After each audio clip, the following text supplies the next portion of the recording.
disparaîtrait définitivement. La vie continuerait vraisemblablement sur la Terre continuerait à tourner autour du Soleil, mais est-ce que ce serait une simple anecdote? La première, c'est l'art, la culture. C'est la jeune fille à la perle, la peinture. C'est Mozart, Beethoven, Bach, tous vos musiciens préférés. Tout ça disparaîtrait et vous pensez bien que les termites n'épargneraient pas les Stradivarius.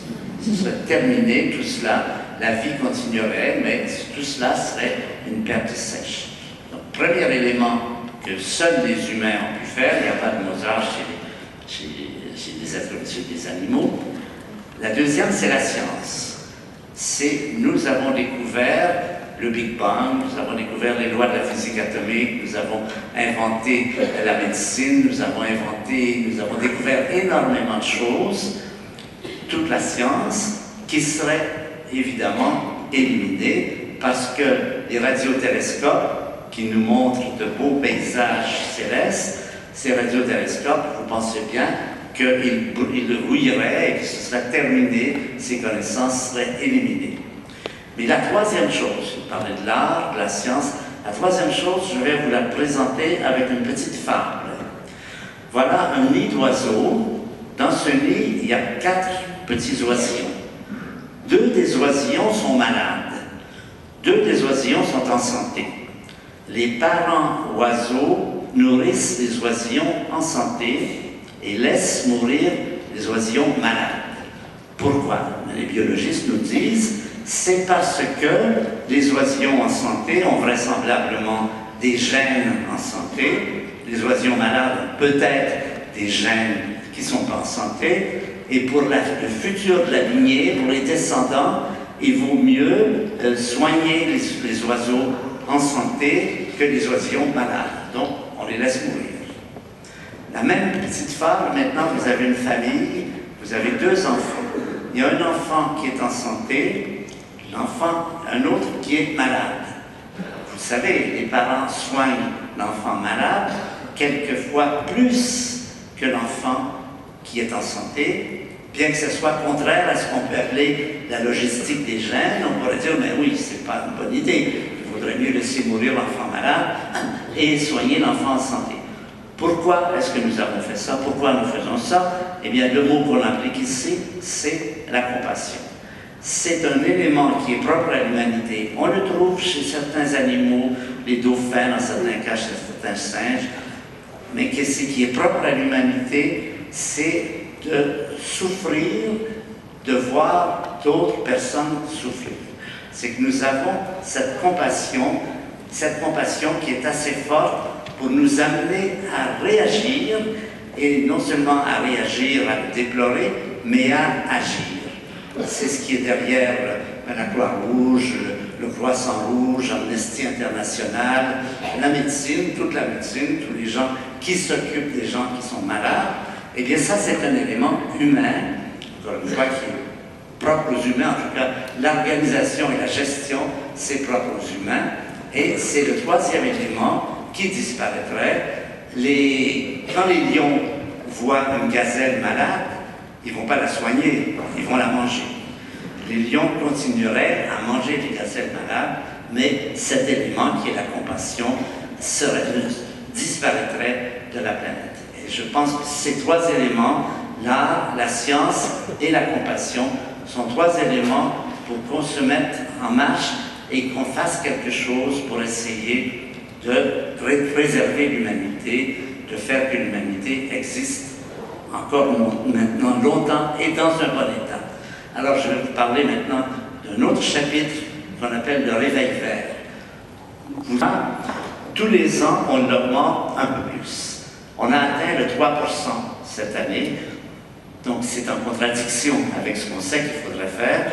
La pollution se poursuit, la déforestation dans les régions tropicales se poursuit rapidement, mais en opposition avec ce mouvement de détérioration, il y a un mouvement de restauration qui prend, lui, beaucoup d'importance. Et depuis 20 ans, je vois bien qu'un peu partout, il y a des progrès qui se font. Quand je vais dans les lycées ou dans les collèges, il y a 20 ans, j'avais quelques étudiants polis qui venaient à ma conférence parce que ça leur évitait le cours de mathématiques.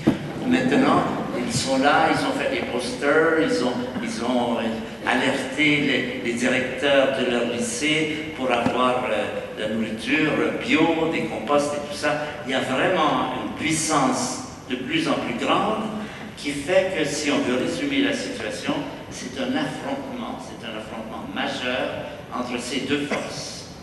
Et quel sera l'avenir? Personne ne le sait.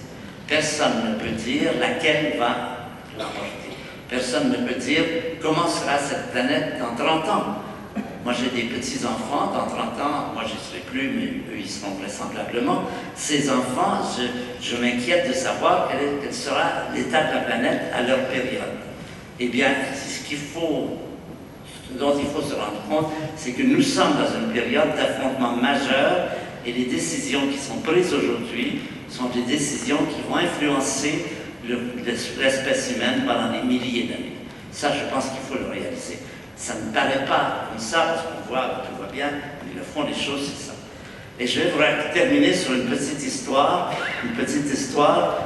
que je pense qu'il faudrait éviter, qu'il faut éviter, contre laquelle qu'il faut essayer de renverser, c'est un scénario catastrophe. Un scénario catastrophe, ça veut dire, vous nous dites, eh bien, si vous ne faites pas cela, voilà ce qui peut arriver. Ça ne veut pas dire que ça va arriver. Ça veut dire que ça peut vous motiver pour que ça n'arrive pas. Alors, le scénario catastrophe, c'est l'histoire de deux planètes. Il y a une planète en santé, verte, avec des oiseaux, des chansons, des fleurs, tout ça. Et puis, il y a une autre planète qui, elle, a un aspect vraiment lamentable. Elle a l'air très malade, elle est ramante, elle a les poumons atteints. Et la planète verte s'approche et elle lui dit « Mais qu'est-ce que t'as? T'as l'air bien malade. Ça va pas? » Alors la planète malade dit « Ah, j'ai attrapé une sale maladie. » « C'est quoi ta maladie? »« Ah, ça s'appelle l'humanité. » Et la planète verte lui dit « Ah, c'est ça. T'en fais pas. J'ai déjà eu ça. Ça part tout seul. » Ce qu'il faut éviter, c'est que ça parte tout seul. C'est-à-dire que l'humanité soit toujours présente quand on aura, si un jour on arrive à arrêter cette extinction majeure dans laquelle nous sommes, que nous appelons la 6e extinction, dont nous sommes responsables et dont nous sommes également la seule espèce qui peut la sauver.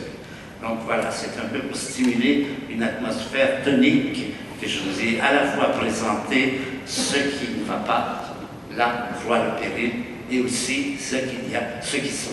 C'est important d'avoir cet aspect tonique si on veut avoir une chance de réussir. Merci.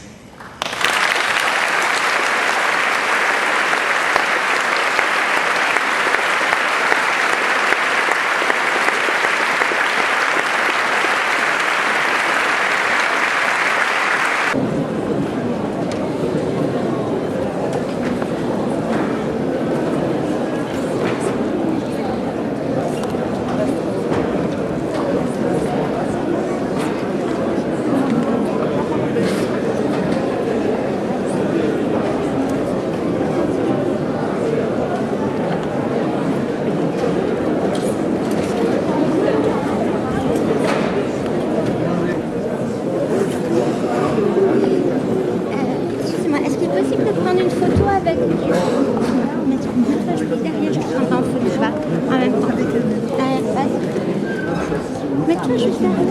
Moi, je dois mettre la signature ici. Mets-toi juste derrière et regarde mes téléphones. Mets-toi juste derrière. Sinon, j'arriverai pas. Elle comprend pas, hein? Non, j'arriverai pas. J'ai envie de prendre en photo avec les enfants. Alors, vous ne dites pas de prénom? Nicolas. Derrière. C'est la 3e fois que je vous vois. C'est vrai? Ouais. Je vous ai vu en 95, la première fois. À quel endroit? Je crois que c'était Colmar. Mais pas avec Il me semble. le temps que je voudrais. Voilà. Est-ce qu'on peut tout ça? Pardon? Merci, c'est très gentil. Monsieur Rive, Merci. je veux juste C'est vous comme remercier. ça. De quoi? Il y a un sens. Il n'y a pas de sens. Ouais, toi aussi, vous voulez faire une pause.